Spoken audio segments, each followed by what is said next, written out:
You didn't eat? No. Huh? Yeah, No. Really? There's a food. I mean, you can. You gotta eat. After carrying them all day, the bodyguard stood there hungry as everyone ate, and no one even noticed except Manny Pacquiao. You know, I'm full, I'm good, I'm done. Thank you so much. Even though he was still eating, he shared his food to make sure the bodyguard wouldn't be hungry anymore. Yeah, buffet over there. We don't have money to buy food. We drink water just to survive. I want to stay humble because we've been there. We came from nothing. Mike had spoke to my mum on the phone for 22 years, never met her. And this particular day, he said, "How's your mother doing, Joe?" I said, "She's not so good, Mike. She's had a lump removed from her neck and we're very concerned." Mike said, "Let's go and visit your mum, Joe." So me and Mike, we've landed in Dublin. Mike met my mum for the first time after speaking to her. She spoke to him and he embraced her. He put his arms around her and he held her. And this is a man that can break bones with punches, embracing a fragile woman. And it was beautiful to see. Anyway, they got talking about birthdays and he said, "I remember on my 18th birthday, Mrs. Egan, you sent over a shoebox with some potato chips, some money in an envelope and some sweatshirts." And that was 22 years previous. And my mum said to Mike, "You remember that, Mike?" He said, "Yes, I remember it." He said, "Very few people have given me anything in my life." I broke down crying. And Mike looked at me and he goes, "Joe, motherfucker, you're always crying." Looking at a man that could have been a billionaire athlete, remembering a couple of packets of crisps. I don't envy what he had to endure in his life. Generating $500 million with your bare fists usually leads to extreme luxury, which makes it staggering to see a champion willingly drive a 10-year-old minivan to the neighborhood grocery store every single Sunday. Today, we are exploring the intensely private lives of ultra-wealthy fighters who rejected the sprawling mansions and exotic supercars for a life of quiet simplicity. And that includes a legendary heavyweight king who happily flips his own burgers. We formed a joint venture, which means I'd have to lion share, but I'd have to make it prominent. I'd have to go out and promote it. And I did without money. Nobody put up any money for me to do it. And that's how the joint venture came about. It was a guy by the name of Henry Holmes who comes up with a joint venture idea. At what point did you know you were onto something? I did the agreement. The thing worked so well, and I said, give me 16 of the grills. I'll give one to my mom, my aunt, my cousin, and put them into my training camps, and that's all I thought would happen because they worked so well. I never expected it to be so successful. I got a check once for like Battering Muhammad Ali to amass a global fortune usually guarantees a flashy lifestyle, yet Larry Holmes chose to drive a beat-up sedan around a sleepy Pennsylvania town. Holmes poured his millions directly into his hometown of Easton instead of fleeting luxury, and he deliberately bought up local diners, office buildings, and commercial real estate to revitalize his immediate community. The result was a remarkably grounded approach that successfully turned a temporary boxing income into a stable, multi-generational business empire, while keeping his family firmly rooted in reality. In order to understand why he keeps boxing, let's forget about Marciano's record. Take a tour of the Larry Holmes empire in a small town in Pennsylvania. First, there is a hotel, purchased for $1.1 million. Welcome to Larry Holmes. Come and go in. Come on in. I want to show you around here. I bought this place about 2.5 years ago. We made a lot of repairs, a lot of remodeling, and now this is what we're getting out of all of this hard work. I even take a fight to make a payment every now and then. It's complete with a restaurant named for his mother, Flossie, and a gift shop, aptly named for his daughter, Candy. Outside, there is transportation, just a little out of the ordinary. Come on in, let me show you around. This bus here is a very, very good bus. It cost me $175,000 for this bus. And I'm pretty good at driving it. And no matter how big I am, I'm still a human being. And when people lose sight of who they are and where they're going and what their goals are, then they're no longer human. They're no longer, you can no longer deal with them. And so in downtown Easton, everyone must deal with Larry Holmes Enterprises. Strategic community investment beats flashy personal consumption every time. Channeling peak earnings into local, tangible ventures serves others while protecting the principal, which ultimately creates quiet, undeniable wealth rather than rapidly depreciating assets. and Easton exploded with joy. He is undoubtedly the greatest champion I've ever been around. He goes after what he wants. What I admire most about Larry is how approachable he is for a world figure. Great father-in-law, friend. He's sort of like a father figure to me. You know, he's like the father of, I've kind of never had, He's a nice guy to be around. Actually, it's honored, working for him, seeing that he was the former heavyweight champion of the world. So, he's very generous, kind, we get to go to his house anytime, cookouts and parties. It's ongoing people just coming up to him and recognizing him and asking him for an autograph or a picture, and he always obliges and never hesitates to give anybody an autograph or a picture. The most surprising defense mechanism Timothy Bradley ever deployed happened straight at the bank, where he deliberately lived off a strict allowance despite earning tens of millions in the ring. Treating those massive fight purses as completely untouchable allowed Bradley and his wife to successfully avoid the notorious bankruptcy trap that ensnares countless professional athletes. Long-term financial security took absolute priority over the temporary allure of immediate gratification and expensive status symbols. Listen, I told you that's what was going on about Timothy Bradley and his wife Monica being his manager. Listen, this guy the other day when he had his little presser, he finally came out and admitted it. He talking about, hey, I'm a smart person. Man, I got more homes than I can even count. He said, man, I made so much money, I don't even owe the bank anything. I got money for my kids' colleges. And he said, listen, I'm just smart. And as evidence, I had picked the best promoter. I had one of the best managers in Cameron Duncan. But then he let everybody know, but a couple years ago, we dumped Duncan. And my wife, Monica, had her take over. And he told his wife, Monica, listen, learn everything you can from Cameron Duncan. And after you learn, you're going to become my manager. That way we can save that 10%. See, I'm smart. I know what I was doing. Structuring personal finances to make principal wealth totally invisible ensures lifelong stability, which means living entirely off generated interest or a rigidly predetermined budget to protect the core. Immense wealth can easily coexist with profound humility when you follow these exact boundaries. For me, I could say in my career, the money's great, but being respected to me is ultimately what I would like. I would like to be respected. Yeah, the money is great, but that money's not everything. So respect. I didn't get the respect after beating Pacquiao the first time, but the second time around, I got respect because I stood there and I fought him.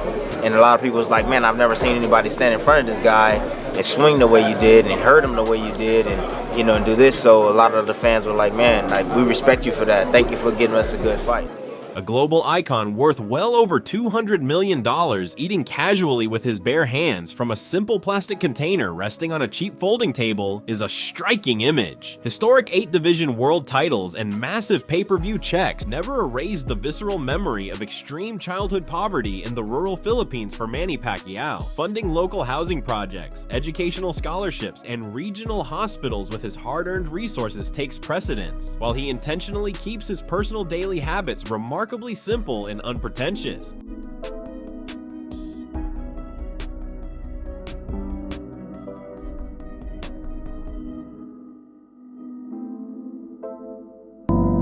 Deliberately practicing the modest habits of humble beginnings helps maintain deep empathy for others when you eventually reach the absolute pinnacle of success. Giving back boldly grounds you, and that perfectly sets the stage for a legendary fighter who weaponized intense discipline. They say humility is spoken about by many fighters, but rarely seen in real life. While enjoying lunch, Manny Pacquiao noticed something. His own security hadn't eaten. What he did next says everything about the man he truly is. You didn't eat?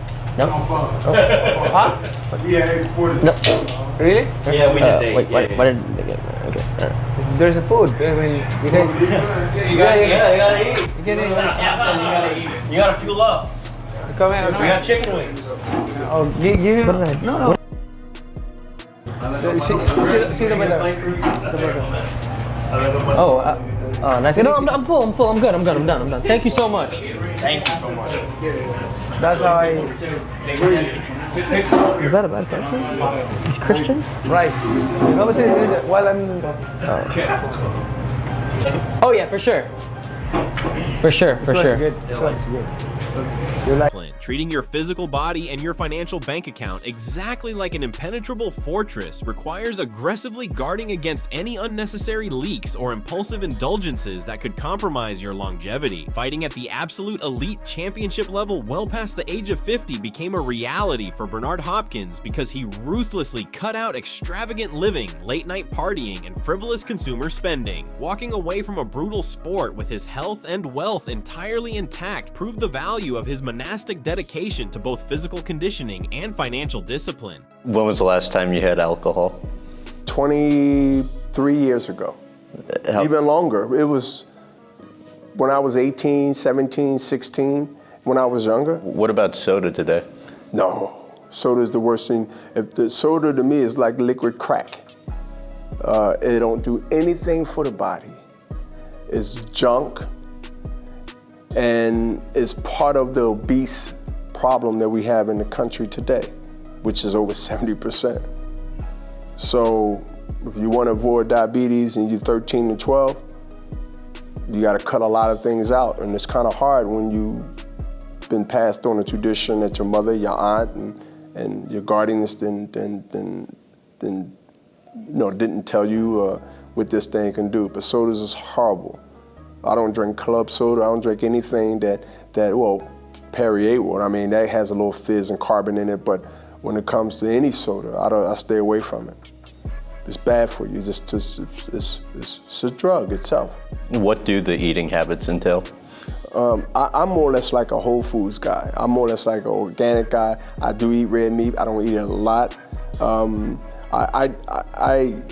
Is it only buffalo and something else when you eat red meat? Yeah, but I eat buffalo, I eat lamb, but a lot of stuff that I eat is more like fish, chicken, a lot of soy burgers and turkey burgers and ground turkey. A lot of stuff I get from farmers market. I love shopping at the Amish people down at the Reading Terminal. It's a big 2-block radius of flea market of all kinds of fresh stuff like that. But, my fun stuff, every now and then I get the low-fat cheesecake, if you believe it or not, they do make it. And that's my treat. After the fight, I'm sitting there with Dan Raphael, you know who that is, and we sitting there and I'm eating the cheesecake. He basically went crazy, took a picture of it, put it on his Twitter, he got 1,800 hits. I thought you only had like 3 bites of the cheesecake. Yeah, I only had 3 bites, but that just for people knowing that I had 3 bites of cheesecake, he got 1,800 hits. You understand? But the thing is this, you can have fun. But my type of fun is success of what I've accomplished and where I came from, what I overcame, basically is what I'm trying to say. Adopting a relentlessly Spartan mindset regarding core assets guarantees absolute independence tomorrow, and that means saying no to unnecessary luxury today. Staying focused on this path reveals how extreme privacy naturally becomes the ultimate modern luxury. Nice. I started over 10 years ago knowing what to eat and what not to eat. I really enjoy cooking my own food because I know what to eat. Notice I ain't use no seasoning, I ain't do none of that. All my seasoning is natural. I got my mushrooms, I have my little carrots, and my broccoli. Broccoli. That's what I'm talking about. Chef executioner. Don't let this cooker thing make you think I'm soft now. Bang, bang, bang, bang. Seeing one of the most feared knockout artists in boxing history drive a regular family SUV while avoiding the celebrity spotlight entirely presents a fascinating contrast. Gennady Golovkin treats professional boxing strictly as a blue-collar profession, which means he clocks in to ruthlessly dismantle opponents and then retreats immediately to a quiet, remarkably normal family life. When you are so dominant in the ring and you are the best at your craft, it's very easy to have a big ego and have that get to your head, but with Triple G, with Gennady, it doesn't at all. He's so humble, he's a gentleman, He's gracious, but you don't want to fight him. Completely separating his violent ring persona from his deeply private reality preserves his mental peace while effortlessly bypassing the expensive trappings of modern fame. Establishing a strict boundary between professional success and personal life protects your core identity from outside corruption. Keeping those worlds entirely separate naturally leads us to consider the tremendous power of walking away. When you meet somebody in his position and they're dressed beautifully and they really look the part, I think it brings a certain level of respect and aura around the gentleman, especially if he's a fighter or an athlete. Beautiful. This one, you just let me know. I can ship to you in New York. Good luck.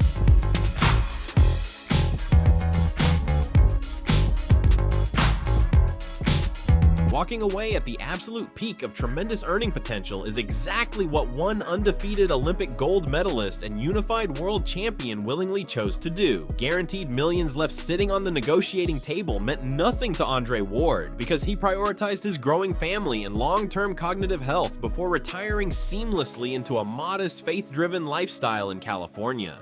I mean, in boxing, you know, I think it's safe to say that you would always want to retire one too soon, so to speak, than one too late. And so many times we see guys retire, you know, several years late, you know, when they should be out of the game. But this has always been a vision of mine. It's always been a desire of mine, is retiring on my own terms, so to speak, and just retiring on top.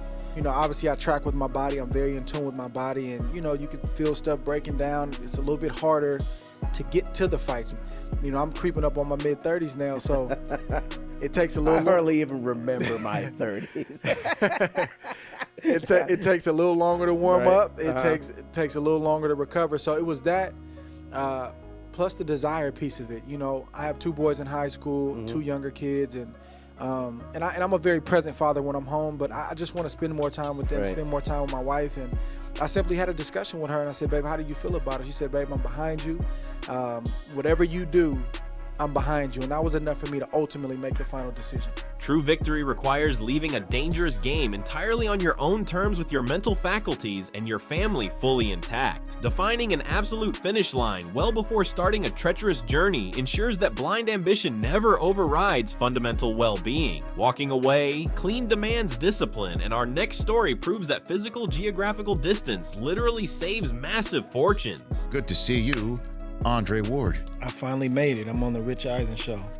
I'm happy. All those belts, the titles, Creed, acting with Michael B. Jordan. That's the sporting world. Like, I'm in a different space now. The broadcasting, analyst work. To be here, being in that space, I've made it. Really? I will take that. So are you saying you're a contender for this seat? I wouldn't say that. Okay. You're a wily veteran. I mean, well, you've got a puncher's chance right now, Andre. I'm just saying. I'm just learning and taking notes. Let's put it like that. How are you enjoying it? I'm loving it. I miss the sport. I'll get that out the way. I miss it. I mean, you get in the ring. I mean, is that part of what you like about this? I mean, you get in a little bit? Not really. Like, that wasn't the plan. Okay. That was not the plan. I did not bring, like, workout stuff and, like, but Freddie Roach, he's so unassuming. But somehow, some way, he talks me into getting out of the street clothes and getting my workout gear on and getting in there with his guys. He's like, "Andre, come here. You know, I got a couple guys that need a few rounds." I'm like, "Freddie, I was just coming to watch." "Yeah, but it's just maybe 4 or 5 rounds." I'm like, next thing you know, I'm in there sparring, and you see the clip that you just... Abandoning the toxic American celebrity machine entirely allowed the undisputed middleweight champion to find his greatest personal peace in a sleepy, picturesque town in Italy. The exhausting superficiality of modern fame and the relentless financial leeches it attracted disgusted marvelous Marvin Hagler, so he opted for a quiet life where he could simply ride bicycles and eat pasta completely anonymously. Removing the intense daily pressure to publicly perform his wealth through permanent relocation allowed him to enjoy a remarkably rich, authentic life, far away from suffocating expectations. I've been very fortunate enough because I met some great people here, you know, that tries to help me. Well, you know, by the name, and everybody's big boxing fans. I have many fans here. But I met a lot of friends that have tried to help me with my Italian language and stuff like that, and to teach me some of the history and the cultures of Italy. And Italy is very interesting. I mean, every day it's like we're going back to school trying to learn something about the Italian culture. It's hard, and I guess maybe because my life, for me, nothing has ever came easy for me. It's always been tough and always been that challenge, you know. And if something was to come easy for me, I think I wouldn't want it, because I would think something's up. Having the courage to physically remove yourself to a space that values authenticity works perfectly when your current surroundings constantly demand exhausting financial performativity. Relocating for sanity changes everything, which brings us perfectly to the day job mentality. You left the US. Yeah. Was it motivated by love? Well, it was a different, no, moving to Italy is because basically I started finding a job there. I did a couple films in Italy, and that's what generated me to stay. Plus I found my lovely wife, you know what I mean? And so, you know, it gave me a reason, you know, being away from the ghetto type of area where you grew up and everything, being into a totally different world, which is, you know, in Italian culture and whatever, learning about the culture of other people, being able to try to speak the language. I mean, this helps you to grow. It's a new challenge in my life, so that is what I'm working on. Cleanly knocking out the legendary Manny Pacquiao in front of millions and collecting a massive 8-figure check did not stop Juan Manuel Marquez from processing the world exactly like a cautious, risk-averse accountant. Formal training as a certified accountant happened long before his professional boxing career exploded, and that meant he applied the exact same meticulous scrutiny to his massive fight purses. Avoiding flashy entourages and highly speculative investments allowed him to quietly compound his generational wealth while living a deeply traditional, fiercely family-centered life in Mexico, treating massive sudden wealth with the exact same caution as a scarce weekly paycheck requires applying a cold, highly analytical lens to windfall moments. Calculating every single move builds safety, and a heavyweight legend beautifully shows us the power of simplicity. I throw the body for the body once, right? For the body, and then again for the body, and then feint. The feint. You need to be alert. You need to do that all the time. Feints, moving, rain, feints, jab, keep it. You have your long arms.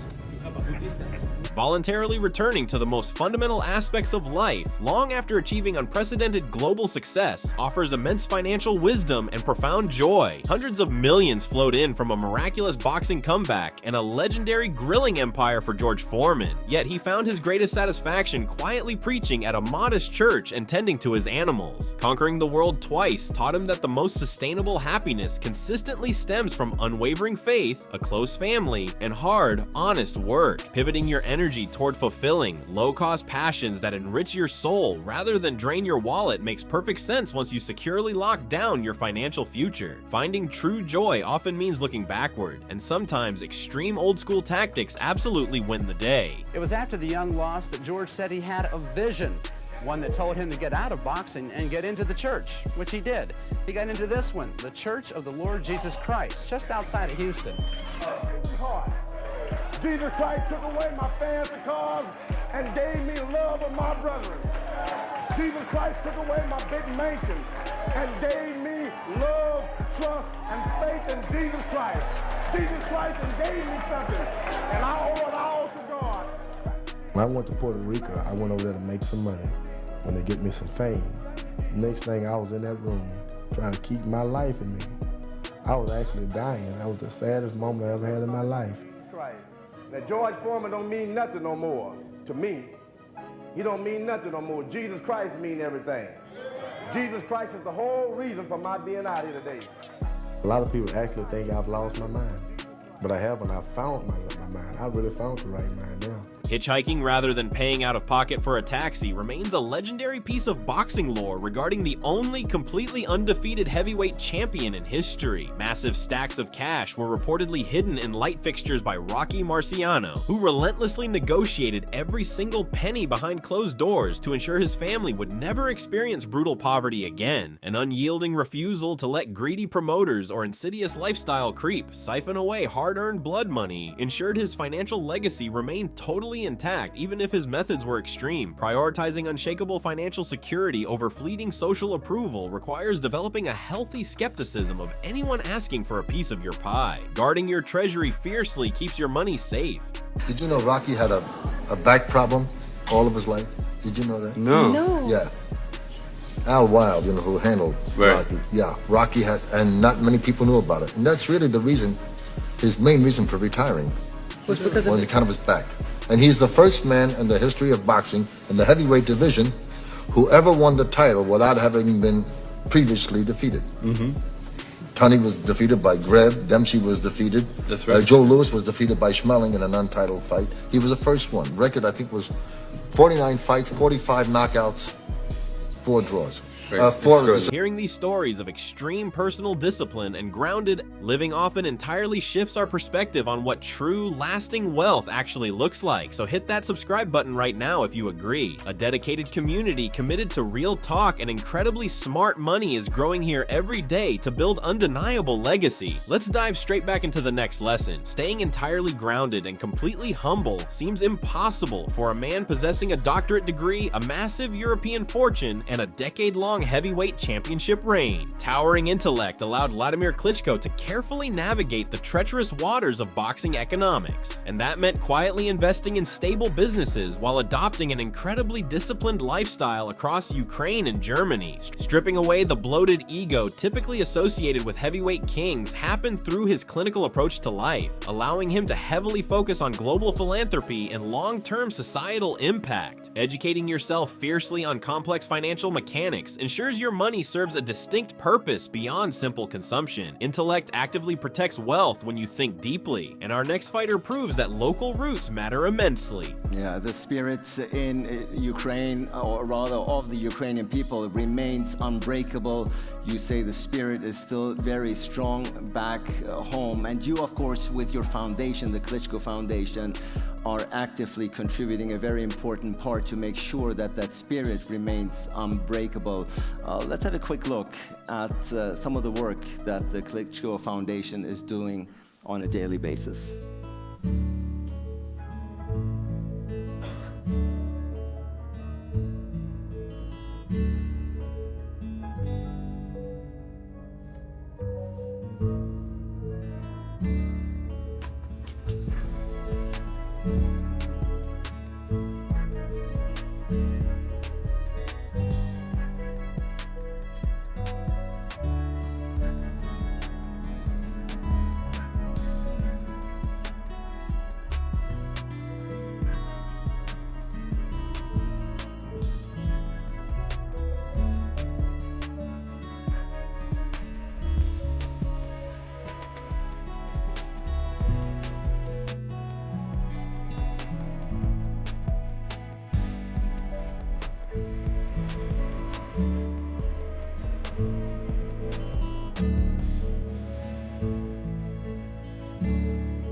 Generating absolutely massive pay-per-view numbers never convinced one of Britain's most successful super middleweights to upgrade his daily lifestyle to match his rapidly soaring tax bracket. Deep, stubborn roots kept Carl Froch in his native working-class Nottingham, where he drove highly sensible cars and aggressively prioritized local property investments over the designer wardrobes favored by flashier peers. Fiercely rejecting the expensive London celebrity circuit effectively insulated him from the hidden costs of high society, and the result was violent ring earnings translating directly into permanent generational wealth. I first got involved with the club, I walked through that front door there, and it's not changed that much. My dad brought me in when I was 9, I think, so we went back 20-something years.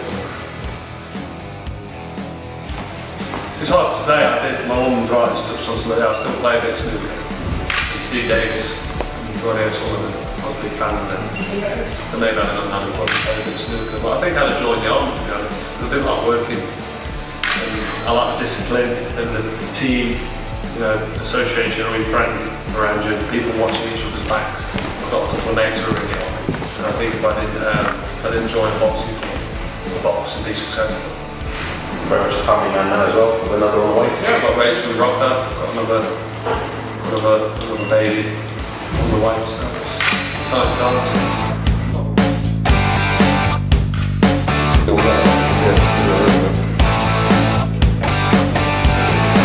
And I'll do 6 to 8 of those. So yeah.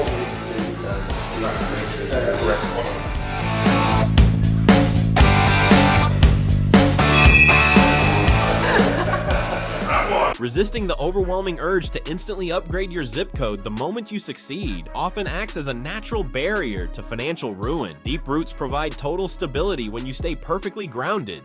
There he is, he's had a big round of applause as he came on stage, and he'll be getting the keys to Nottingham within the next few minutes. We may not quite see that moment happen, but you certainly get a feel of what's going on there. And that is the absolute key to him, isn't it, really? The fact that he is Nottingham through and through. And you were saying every time you've spoken to him, he manages to talk about Nottingham when he's worldwide, he's representing Nottingham. He really is proud of where he's from. And I think if you want that point hammered home, you think of other boxers and tell me what city they're from. There's probably one or two you can, but not many with Carl Froch. Everyone in the world who knows Carl Froch knows he is from Nottingham. He sells that city around the world. I don't know if it's conscious or subconscious, but he does a great job of it. He certainly does, and that's reflected in those pictures actually, because as you probably just saw the camera pan up and down there, that is full. That is the Royal Concert Hall in Nottingham, isn't it? And it's absolutely packed. That's his fans, and he paid tribute to his fans earlier on when we heard from him, saying that if it wasn't for his fans, basically, they wouldn't drive him to achieve, to basically become the world champion that he has been 4 times now. Spending precious weekends quietly painting canvases and playing standard video games with his kids replaces popping expensive bottles in VIP clubs for this multi-division world champion. Masterfully balancing a ferociously violent profession with a deeply artistic and heavily domestic personal life defines Nonito Daeri, globally known as the lightning-fast Filipino Flash. Finding immense daily joy in cheap creative hobbies naturally bypasses the incredibly expensive pitfalls of the standard athlete lifestyle, especially when prioritizing a long-term marriage above all else. Cultivating highly inexpensive, fulfilling personal hobbies provides a healthy emotional escape that actively prevents you from seeking expensive artificial thrills to decompress. Beautiful creativity costs nothing, which leads us perfectly into navigating hidden traps. So, my first fight, my father trained me for 45 days, 11 years old, getting bullied, always being made fun of. Walking in the ring, I literally pissed in my pants. I mean, I was so scared. There's times that you're so focused, your senses are heightened. Everything slows down. You see everything coming at you. You just kind of try to get your body to react. Sometimes it's not fast enough. I think, there's never really a perfect fighter. You just want to unlock all your potential, and I think that's what I'm trying to do, is unlock the potential that God has given me. I want to hurt people inside the ring, but outside the ring, learn to switch it off, I guess. But inside the ring, I've learned to go and then be vicious. I do have fun, especially now that I have that confidence that this is what I want to do. This is this is where I belong. That's all from today's video. If you enjoyed it, remember to leave a like, subscribe, and ring that bell icon so you never miss our upcoming videos. And don't forget to share your thoughts in the comments section. Stay tuned, and we will catch you in the next video.